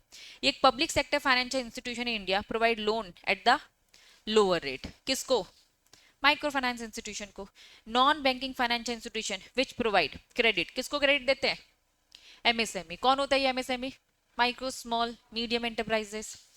लॉन्च किया किसने, ये मुद्रा किसने लॉन्च किया, आपके प्राइम मिनिस्टर मोदी जी ने। मस्त मार्केटिंग है ना। चलो आ जाओ। मुद्रा provide the refinance support banks को, माइक्रो फाइनेंस इंस्टीट्यूशंस को, इन सबको भी ये सपोर्ट करता है, ठीक है। चलो, micro units having loan requirement, जिनकी लोन की रिक्वायरमेंट ही क्या है, 10 लाख, 10 लाख के अंदर तक की है। मुद्रा प्रोवाइड करता है रीफाइनेंस माइक्रो स्कीम, ठीक है। ये क्या लिखा है, पढ़ो इससे, ये क्या लिखा है, प्रधानमंत्री मुद्रा योजना।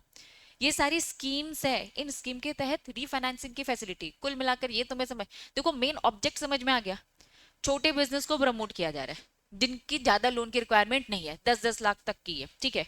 Other product for the development of the support, target क्या है इनका, यंग एजुकेटेड स्किल जो वर्कर्स है, entrepreneur who can not have the access to credit from the regular banking system.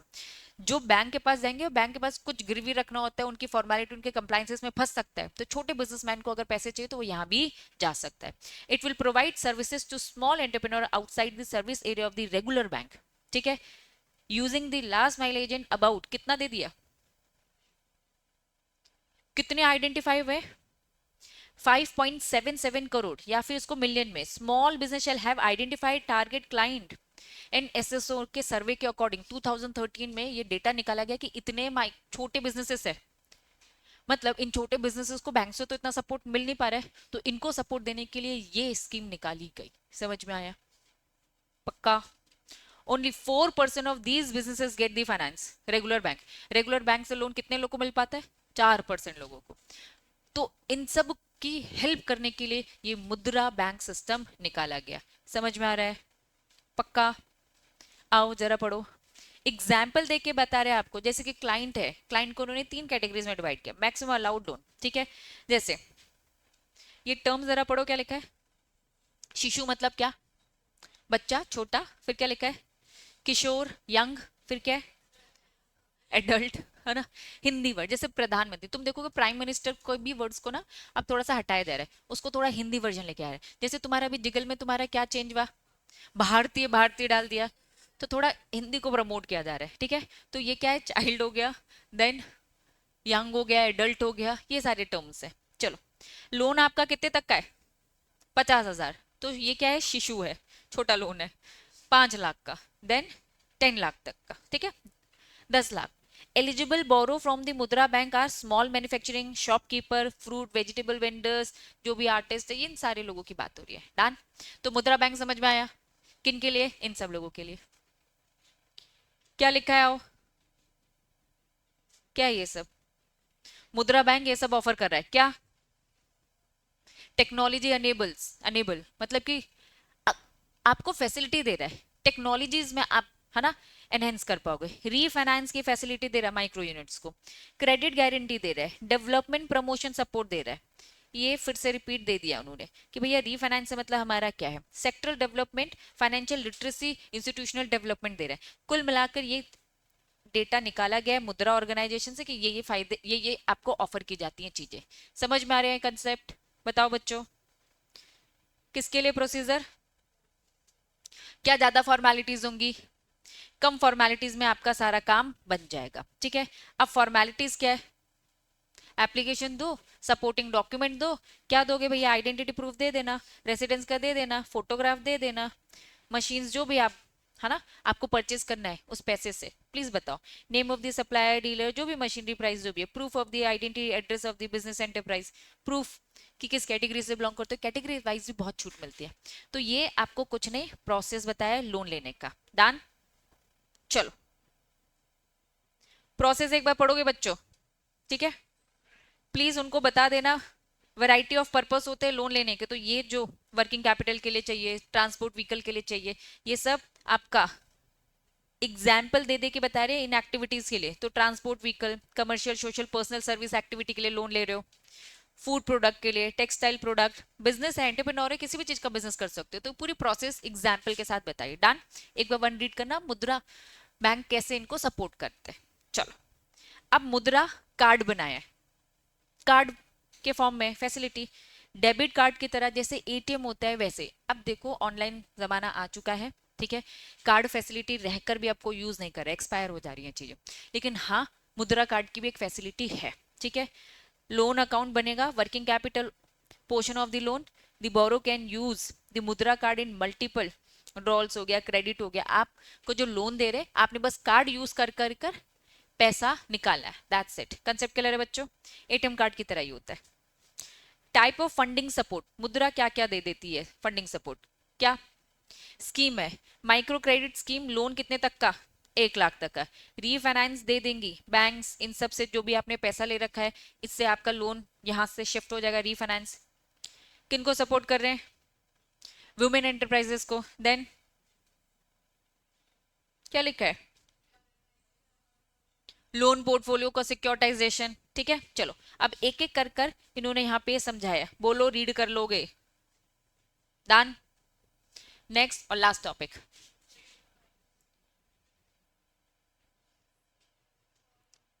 Voluntary contribution. मम्मा लोग जो किटी पार्टी खेलती हैं, voluntary contribution, ठीक है। बीसी बोलती हैं वो, अब पता नहीं क्यों, समझ ही नहीं आता क्यों बोला है, कैसे बोला। खुद से बोलते हैं ना, बी बोलते हैं, और बी का फुल फॉर्म भी नहीं पता, एक बार पूछना। ठीक है, जो भी बीसी कंसेप्ट है ना, बीसी बोलो, समझ में आना चाहिए। Chit fund, kitty party, kitty party में जो वो पैसा लेकर आती है, 10 10 10 10 10 हजार इकट्ठा करेंगे, हो गया 1 1.5 लाख, ये तुम्हारा। चिट उठाते हैं, है ना, तो वो चिट फंड, वो चिट नहीं। वो नहीं। चलो, समझो अब होता क्या है। सेल्फ हेल्प ग्रुप समझते हो ना? क्या होता है सेल्फ हेल्प ग्रुप? ठीक है, थोड़ा थोड़ा किया और एक दूसरे की हेल्प करे। चिट फंड वही कंसेप्ट है। चिट फंड एक्ट की बात करें तो क्या लिखा है, सेविंग को क्या कर रहे हो आप, रोटेट करो। सबने थोड़ी थोड़ी सेविंग करी और उस सेविंग को आपने एक साथ इकट्ठा कर कर, है ना, किसी को दे दिया, फिर वो अगली बार किसी और के पास आएगा। मतलब सबकी सेविंग की हेल्प से भैया किसी ना किसी का कोई काम बन जा रहा है, तो रोटेशन हो रहा है सेविंग का। क्रेडिट एसोसिएशन सिस्टम है, popular practice in India. India में तो बहुत ही ज्यादा खेला जाता है, ठीक है। और सच बताऊं तो चिट नाम इसीलिए ही पड़ा, ठीक है, क्योंकि वीसी का कंसेप्ट होता क्या है, पर्ची, वो ही है वो पर्ची, ठीक है। लेकिन वो वाली पर्ची नहीं है विधि, कौन सी वाली पर्ची, मीटिंग की पर्ची नहीं है वो। किसकी पर्ची है, किटी पार्टी की पर्ची, ठीक है। चलो, chit fund scheme organise by financial institution, ये फाइनेंशियल इंस्टीट्यूशन करवा रहे हैं, ठीक है। अनऑर्गेनाइज मनी मार्केट, हम जो देखते हैं वो अनऑर्गेनाइज वाला होता है हमारा, लेकिन ये ऑर्गेनाइज अनऑर्गेनाइज दोनों फॉर्म की बात हो रही है, ठीक है। तो ये ऑर्गेनाइज फॉर्म भी है और अनऑर्गेनाइज फॉर्म भी है। इंडिया में इनफॉर्मल तरीके से फ्रेंड्स खेलते हैं आपस में, रिलेटिव नेबर्स जो खेलते हैं, ठीक है। लेकिन हाँ, इसका कोई किसी के पास रिकॉर्ड नहीं है। रिकॉर्ड किसका मिलेगा, जो फॉर्मल तरीके से, जो स्ट्रक्चर्ड लोग खिलवा रहे हैं, जैसे कि फाइनेंशियल इंस्टीट्यूशन अगर ये चिट फंड खिलवा रहा है तो वो ऑर्गेनाइज्ड हो गया, उसका रिकॉर्ड भी उनका सिस्टम। बाकी सब तो भरोसे में चलते, भरोसे में चलते हैं, है ना, कि भैया हाँ दे ही देंगे हर कोई। चलो, variation of the chit fund savings are for the specific purpose mostly popular in India area where the people limited access to banking facility। नहीं जाना भैया बैंक के लिए, अब 1.5 लाख के लिए बैंक के पास नहीं जाएंगे, एक काम करते यहाँ पैसा इकट्ठा करते, सेविंग से हो जाएगा, ठीक है। तो उनके खुद के अपने प्रेफरेबल एरिया होते हैं कि भैया उन्हें कहाँ पे लगाना। अभी जैसे दिवाली, है ना, मम्मा को खरीदना है कुछ अच्छी चीज, तो चलो वीसी इस बार। ऐसे भी होता है कि चिट किसी और की निकलती है और ले कोई और लेता है, कि घर पे शादी है, घर बन रहा है हमारा, वॉट एवर, जो भी अपनी अपनी सिचुएशन है, ठीक है। Specific number of the investors invest their money with the promise, भरोसे में चल रहा है सब, भरोसे में कायम है दुनिया। The investment will be multiply with in the short span of time. जैसे कि 12 लोग हैं तो पूरा एक एक महीने में खुलता है, तो पूरे, है ना, एक साल तक घूम, वही है। चिटफंड कुछ अलग है ही नहीं, चिट्टी है, चिट्टी उठ रही है, ठीक है। श्योरिटी होती है, गारंटीड होती है, उन्हीं आंटीज को लेते हो ना जो भरोसे में किसी ने एक बार लफड़ा किया, अगली बार आउट। आंटियां बहुत तेज है भैया अपने पैसों को लेकर। चलो, under this type of saving arrangement specific number of subscriber contribute payment install. लेकिन हम इनफॉर्मल तरीके से जानते हैं, लेकिन इसका एक फॉर्मल वे भी होता है, ठीक है। जैसे कि ममास खेलते हैं ऐसे ना, तुम ध्यान देना पापा लोग भी खेलते हैं, यस। उनका ऑफिशियल वाली रहती है और वो बहुत सिस्टमैटिक खेलते हैं। उनका सिस्टम क्या होता है पता है, यहाँ तो उनका सिस्टम होता है, जो पहले उठाएगा उसे कम पैसा मिलेगा। समझना सिस्टम, जितना टाइम लगेगा इंटरेस्ट मिलना चाहिए कि नहीं मिलना चाहिए। हर कोई पहले लेकर फायदा नहीं उठा रहा है। मम्मा लोग ये बात समझती नहीं है हमारी, हमेशा बोलती मम्मी पहले उठाओ पहले उठाओ, क्यों उठाना है, बाद में मिलेंगे, सेविंग होगी। ये कंसेप्ट नहीं चलता। पापा लोग कैसे खेलते हैं समझना, 1.5 लाख है, मम्मा लोग का कंसेप्ट है नहीं बाद में मिले, सेविंग होगी। पापा लोग बोलते भैया तुरंत 1.5 लाख लो, ठीक है, पहले उठा लो और इसको क्या कर देंगे, कहीं पैसा लगा देंगे, इंटरेस्ट मिलता जाएगा। क्या ये बात समझ में आ रही है? तो जो जेंट्स लोग खेलते हैं उनका कंसेप्ट क्या होता है, पहले वाले को 1.5 मिलेगा और जिसको आखिरी में मिलेगा उसको 1.5 ही नहीं मिलेगा, उसको इंटरेस्ट के साथ ज्यादा मिलेगा। क्या ये बात समझ में आ रही है? ठीक है, तो ये कैलकुलेशन अपनी मम्मा को सिखाना और बोलना पहले उठा लेना और कहीं डिपॉजिट कर देना, सेविंग, है ना। बस उनको एंजॉयमेंट, उनका काम एंटरटेनमेंट वाला है। पापा लोग दिमाग लगा नहीं नहीं पैसा जा रहा है, पैसे का हिसाब किताब सब करना है उनको, है ना। चलो, तो ये इनफॉर्मल है, लेकिन हाँ फॉर्मल तरीके से, ऑफिशियल तरीके से भी चीजें की जाती है। Chit fund work with such manner comprise of the group members, जो आपस में डिसाइड करेंगे, जो भी उन्हें सब्सक्राइबर बोल सकते, ऑर्गेनाइजर कंपनी। अब मैंने कहा कि ये फाइनेंशियल इंस्टीट्यूशन करवाते हैं तो वो ऑर्गेनाइज वाला फॉर्म करवाते हैं, ठीक है। Trust, relative, neighbours bring group together, administrator. अब बच्चों चिट फंड के टाइप कैरेक्टरिस्टिक्स बता रहे, बताओ पहला क्या लिखा है, वैल्यू ड्यूरेशन पता है ना, 12 आंटी है तो 12, कभी कभी तो डबल डबल भी खेलते हैं, है ना। बहुत ज्यादा पैसा है तो एक बार में एक काम करते 50-50, एक बार में दो दो आंटियों की चिट निकलेंगी, ऐसा भी होता है, ठीक है। तो सारी चीजें प्री डिसाइडेड होती है। ये कैसे काम करते हैं, माइक्रो फाइनेंस वाला काम कर रहे, combine both credit saving simple scheme, cater the financial need, low income, ठीक है। एंटरटेनमेंट तो बोला ही नहीं, हमारे लिए तो एंटरटेनमेंट है। अलाउ द डिपॉजिट, जो भी कॉन्ट्रीब्यूटर्स है उन्हीं को ही डिपॉजिट और उन्हीं को ही दिया जाता है, डन। सेफ डिपॉजिट होता है, लोन दिया जाता है, present continue make the payment in the future, बाद में मिलेगा। इंश्योरेंस रहता है, भरोसेमंद को रखेंगे ना। दे offer the loan, low interest rate, जो भी मनी लेंडर्स हैं लो में मिल जाएगा कुल मिलाकर, ठीक है। क्या लिखा है, रिलेवेंट स्टैट्यूट मतलब लॉ। कौन कौन से लॉ हैं जो इनमें लग रहे हैं, देखो जहां पे बहुत फॉर्मल तरीके से खेला जाता है वहां पे फॉर्मल लॉज भी होते हैं। नाम बताओ पहले क्या दिख रहा है। पूरे इंडिया लेवल में एक चिट फंड एक्ट है ना। अब अलग अलग स्टेट ने, अलग अलग यूनियन टेरिटरी ने अपना भी बना के रखा है भाई, कि भाई हमारे अगर यहाँ पे खेलना है फॉर्मल तरीके तो हमारे एक्स्ट्रा लॉ लगे। तो ये सेंट्रल लेवल में और ये स्टेट लेवल के अलग अलग है। तुम्हारे एमपी का नाम कहीं दिख रहा है तो खेलो इनफॉर्मल तरीके से, कोई फॉर्मल नहीं है, ठीक है। चलो नेक्स्ट क्या लिखा है, चिट फंड एक्ट की इंपॉर्टेंट डेफिनेशन। चिट अग्रीमेंट होता है, ग्रॉस चिट अमाउंट होता है, नाम से काम समझेंगे। क्या चिट अग्रीमेंट समझ में आ रहा है, आपस के बीच में जो अग्रीमेंट है, ओरल रिटर्न, हम लोग तो ओरल ही करेंगे है ना। ग्रॉस चिट अमाउंट, जो ग्रॉस अमाउंट है 1.5 लाख, डिस्काउंट भी हो सकता है। फॉर्मेट मतलब क्या, responsible conduct of the chit, जो ये काम करवा रहा है, ठीक है। की पॉइंट्स ऑफ द एक्ट, क्या लिखा है ये, देखो चिट फंड को क्या क्या बोला जा सकता है, चिट्टी, और क्या लिखा है, कुरी, अलग अलग टर्म है। मतलब जहां बहुत ज्यादा खेला जाता है वहां ये टर्म्स भी बोले जाते हैं, उनके लोकल लैंग्वेज वाले भी होते टर्म्स, ठीक है। Registered chit form not allowed to conduct any business other than, registered है, फॉर्मल है, तो चिट के अलावा कुछ और काम मत करना, ठीक है। फॉरमैन कौन, जो ये कंडक्ट करवा रहा है। अलाउड टू स्टार्ट और रन सेवरल चिट, अपने अंडर में करवा सकते। Prohibited every kind of fund that does not a prior permission, भैया स्टेट गवर्नमेंट से परमिशन लो, अगर तुम्हारे वहां पे जो लॉज लगते हैं। Need to deposit foreman 100% chit value of the registrar of the chit prior to the commencement, deposit करना पड़ेगा, पूरा 1.5 लाख एक साथ इकट्ठा हो जाता है ना। फिर नाम लिया जाता है, सब इकट्ठा करके किसी एक आंटी जी को देते हैं। ये इनफॉर्मल तुम्हें पता है इसलिए इस फॉर्म में बता रही हूँ, ये फॉर्मल वे है, ठीक है। चलो, all chit fund register under this act need to have its account, जो कि सीए ऑडिट भी करेगा। तब तुम्हें 1.5 लाख की थोड़ी ना बात होगी, लाखों की बातें होती हैं जहां पे बड़े लेवल में खेला जाता है, ठीक है। तो सीए ऑडिट भी करेगा। Act require all the registered chit fund impose 40% cap on the bidding amount, 40 is calculated chit value.